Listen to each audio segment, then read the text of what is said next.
The Race2Zero Accelerators is a programme that the UN have been running that they launched around COP26 to kind of acknowledge organisations that are helping their members or their stakeholders make Race2Zero commitments. So for us, we're really pleased with it because I think it's an endorsement of our climate change roadmap and the level of ambition our members are already showing, and also an endorsement of our commitment to keep pushing that out amongst the wider industry.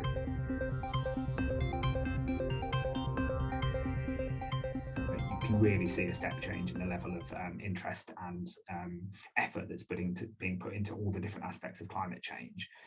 It's also worth bearing in mind that members have got a growing number of regulatory and reporting requirements on them.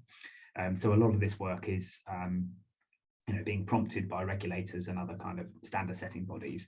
But what I think is really encouraging is I think members are going beyond the kind of tick box exercise that you might describe some of the regulatory functions as, and really thinking through what it means for their strategies and their businesses and how they can actually really maximize their impact and benefits to society. So I think people are starting with the regulatory side as a baseline and then looking to go beyond that. And I think if you look at, we're in the process now for more and more firms are starting to publish TCFD reports and ESG reports, etc. And I think if you look through those, you can see that people are really advancing what they're doing, bringing more of their businesses into those strategies and making climate a really central part of their business going forward. So yeah, really encouraging. I think we'll have a better picture of what exactly is happening when we kind of hit the 1 year anniversary point of our roadmap. But I'm pretty confident that we'll have a kind of good story to tell. And from 1 year on from when we published it, I think we can show some real progress.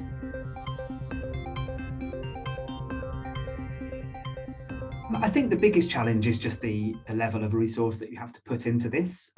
One of the reasons we sort of advocated going down the Race2Zero route and doing this externally was because of the credibility that gives you. But the cost of that credibility is that you have to provide really robust evidence, and they're not going to just take your assurances that you've got a net zero target. They want to see how you set that target, what it really means in practice, how you're going to measure your performance. That's quite a big data collection exercise. It also requires a lot of board governance. So I think for some firms, it's simply a question of time and resource.